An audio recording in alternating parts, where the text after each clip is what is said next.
नमस्कार प्यारे साथियों, मैं आलोक आप सभी का स्वागत करता हूं अपने चैनल साइंस गंगा पे। तो जैसा कि अभी तक हमने 4 लेक्चरों में देखा था पुष्पों से परागकण बनने तक की प्रक्रिया। तो आज का जो हमारा टॉपिक रहने वाला है वो रहेगा पोलन ग्रेन, पोलन प्रोडक्ट और पोलन एलर्जी और पोलन स्टोरेज। तो काफ़ी इम्पोर्टेंट रहने वाला है आज का लेक्चर।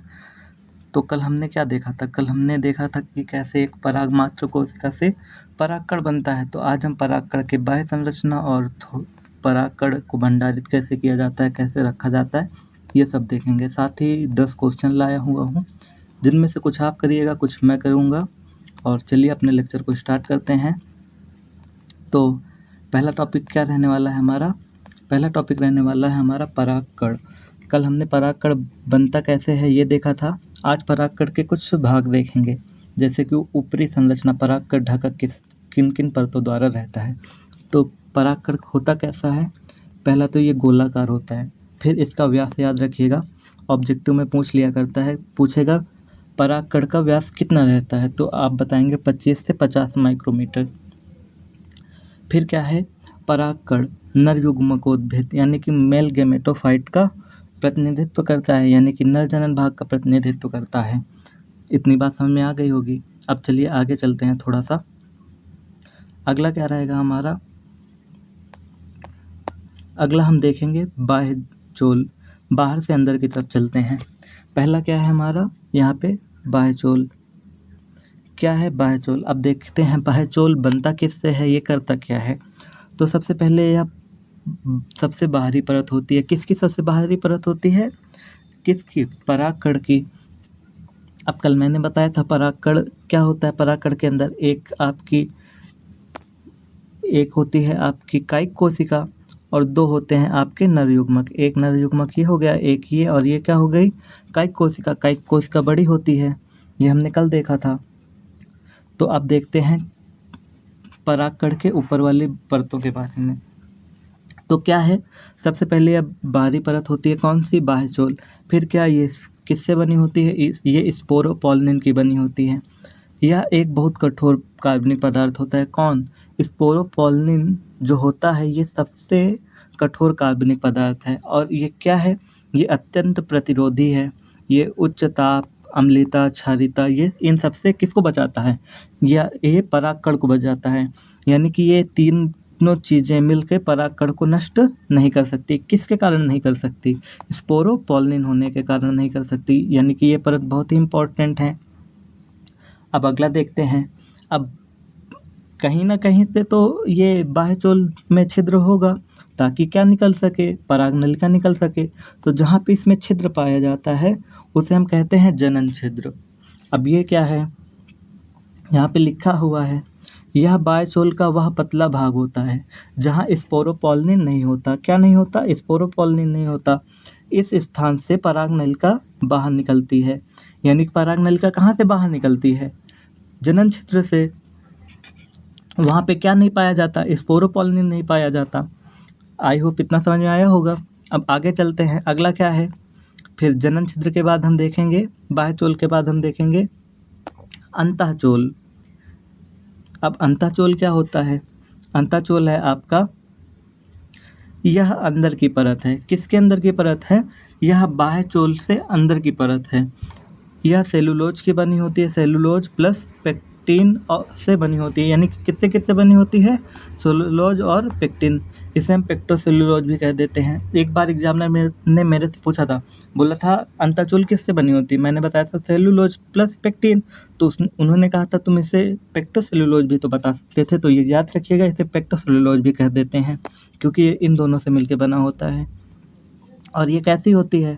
यह परत कोमल, पतली और कोमल होती है। यानी कि ये पतली भी होती है और कोमल भी होती है। फिर उसके बाद क्या आता है?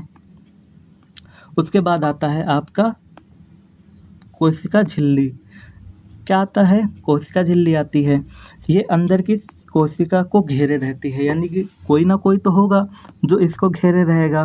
वो कौन घेरता है? वो घेरता है आपका कोशिका झिल्ली। इतना समझ में आ गया होगा। अब थोड़े से विशेष बिंदु देख लेते हैं। विशेष बिंदु में हमारा क्या है? पहला है स्पोरोपोलिन के कारण। परागकण बहुत लंबे समय तक सुरक्षित रहते हैं। किसके कारण सुरक्षित रहते हैं? स्पोरोपोलिन के कारण। क्या सुरक्षित रहता है? परागकण रहता है। फिर क्या है? यह परागण के दौरान महत्वपूर्ण भूमिका निभाता है। अब आगे देखते हैं। ये सारांश अपने मतलब ऊपर के निचोड़ का ही है, तो इसको पढ़ लीजिएगा पॉज करके। अब आगे देखते हैं। अगला टॉपिक है हमारा पराग उत्पाद, यानी कि परागकण से बनने वाले तत्व। तो पहले ये जान लो परागकण से क्या क्या बनता है, मतलब परागकण में होता क्या है, क्यों इसको यूज में लिया जाता है पराग उत्पाद में। तो आप लोगों ने मधुमक्खी को देखा होगा, वो फूलों पे बैठती है, फिर वहाँ से उड़ के अपने छत्ते पे जाती है। बेसिकली वो फूलों पे जाके परागकण को खाती है, फिर उल्टी करके उसको हनी में बदल देती है। तो वही यहाँ पे हम अपने द्वारा भी कर सकते हैं, प्राकृतिक रूप से भी कर सकते हैं और कीटों द्वारा भी करा सकते हैं। तो यहाँ पे क्या लिखा हुआ है? परागकण पोषण से भरपूर होते हैं, तभी तो इसको यूज में लिया जाता है। अतः इन्हें मधु यानी कि हनी, सीरम, औषधि गोलियां, खिलाड़ियों एवं एथलीट की कार्य क्षमता को बढ़ाने में यूज किया जाता है। यानी कि ये बहुत ही क्या होते हैं? पोषण से भरपूर। तो इन्हें किस में लिया जाता है? खिलाड़ी लेते हैं, एथलीट्स लेते हैं, सीरम के रूप में लिया जा सकता है। और इसके उपयोग क्या हैं? वही मधु यानी कि हनी आप तो जानते हैं एंटीऑक्सीडेंट होता है, यानी कि ये आपकी इम्यूनिटी बूस्ट करता है। सीरम होता है, औषधि गोलियां बनती हैं, खिलाड़ियों के लिए ये यूज में लिए जाते हैं। अब अगला देखते हैं। अगला क्या है हमारा? पराग जीवन क्षमता। अब ऐसा तो है नहीं कि सारे परागकण समान समय के लिए जीवित रहते हैं। आइए देखते हैं। परागकण परागकोश से निकलने के बाद अलग अलग जातियों में भिन्न भिन्न समय के लिए जीवित रहते हैं। यानी कि हर पौधे के परागकण का जीवन काल क्या होता है? अलग अलग होता है। जैसे उदाहरण में यहाँ पे दिया हुआ है। उदाहरण में क्या दिया हुआ है? पहला गेहूं और चावल, इसके परागकण कितने मिनट तक जिंदा रहेंगे, यानी कि ये कितने समय तक निषेचन कर सकते हैं? अगर ये 30 मिनट पे वर्तिकाग्र में पहुंच गए तब तो ये निषेचन कर पाएंगे। अगर 30 मिनट से ज़्यादा हो गया यानी कि परागकण नष्ट हो गया, रहेगा तो जीवित, क्योंकि स्पोरोपोलिन बस से बना हुआ है, तो ये मृत हो जाएगा, लेकिन ये निषेचन नहीं कर पाएगा। लेकिन कुछ पुष्प होते हैं, पुष्पकुल होते हैं जिनमें ये महीनों तक रहता है, जैसे सोलेनेसी, लेग्यूमिनेसी, सोरेरेसी। ये इनमें जो आपके परागकण होते हैं वो कब तक जीवित रहते हैं? महीनों तक। जैसे कोई भी पुष्प ले लो इन कुल के, उनमें परागकण आपको लंबे समय के लिए जीवित दिखेंगे। इतना समझ में आ गया होगा। तो चलिए आगे देखते हैं। आगे है हमारा पराग एलर्जी। क्या है? Pollen allergy. अब कुछ पौधे ऐसे होते हैं जो क्या करते हैं, उनके परागकण आप अगर कुछ लोगों में अगर उनके परागकण पहुंच गए ना, मतलब श्वसन क्रिया द्वारा, तो उनको एलर्जी हो जाती है।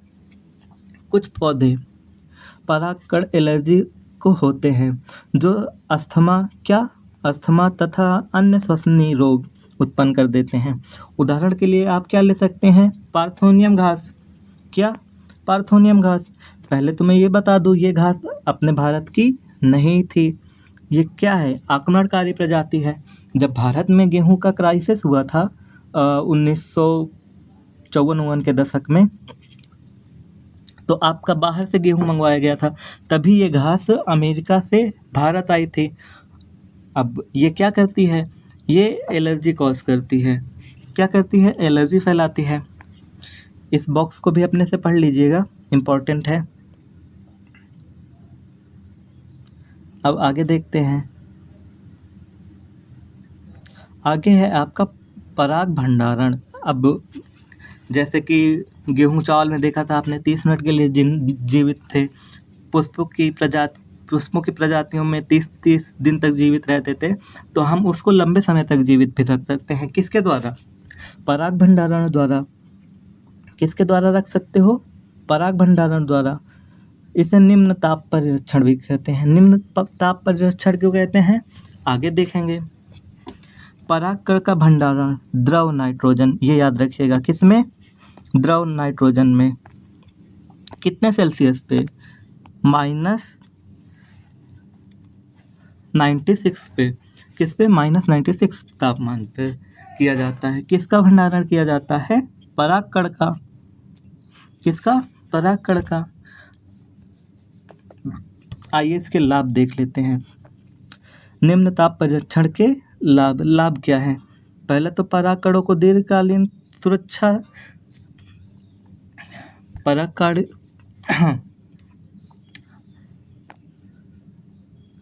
आइए निम्न ताप परीक्षण के लाभ देख लेते हैं। पहला क्या है?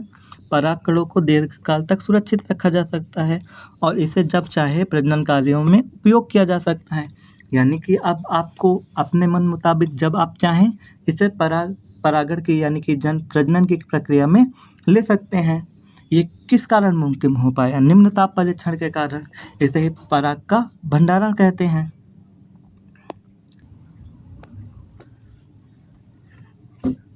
तो चलिए दोस्तों, अब हम देखेंगे अपने टॉप क्वेश्चंस। पहला क्वेश्चन हमारा यहाँ पे दिया गया है, परागकण किसका प्रतिनिधित्व करता है?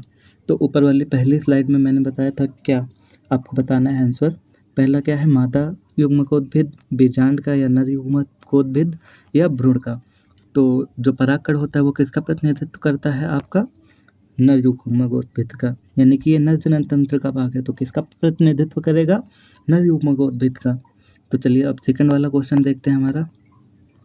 सेकंड क्वेश्चन क्या है? सेकंड क्वेश्चन आपका कह रहा है, परागकण की बाहरी परत क्या कहलाती है?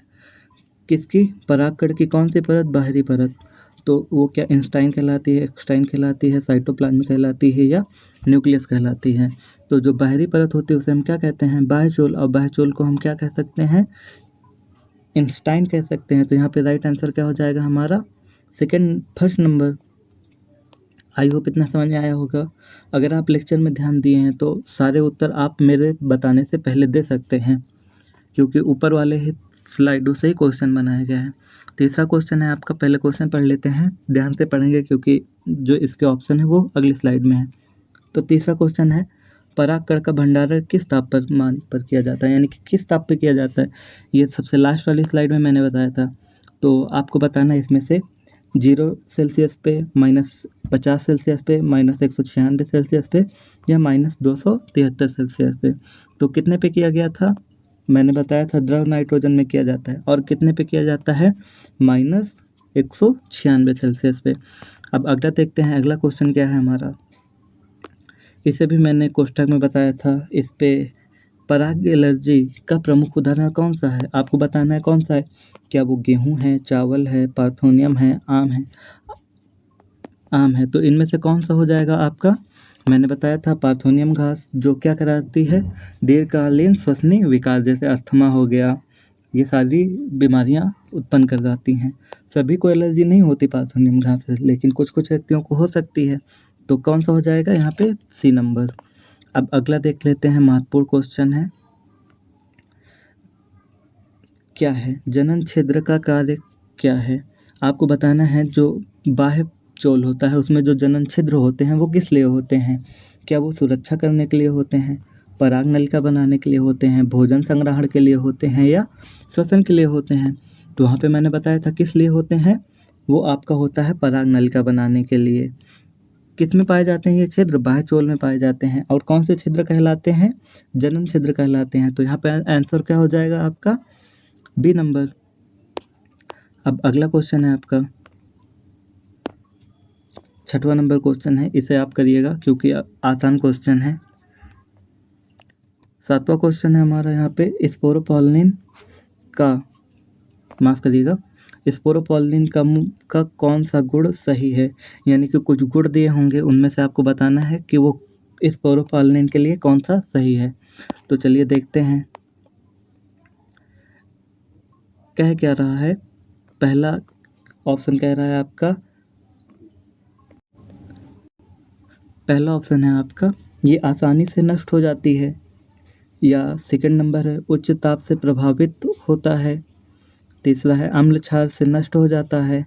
या अत्यधिक प्रतिरोधी होता है। तो मैंने क्या बताया था, ये अम्ल क्षार से नष्ट नहीं हो सकता आसानी से नष्ट नहीं हो सकता, तापमान इसका कुछ नहीं कर सकता, यानी कि ये क्या है, अत्यधिक प्रतिरोधी है। तो ऑप्शन आपका कौन सा सही हो जाएगा, डी नंबर।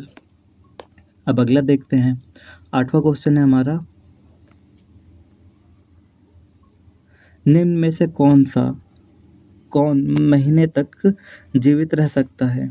यहाँ पे परागकण की बात की गई है, निम्न में से कौन सा महीनों तक जीवित रह सकता है, यानी कि किसके परागकण लंबे समय तक जीवित रह सकते हैं।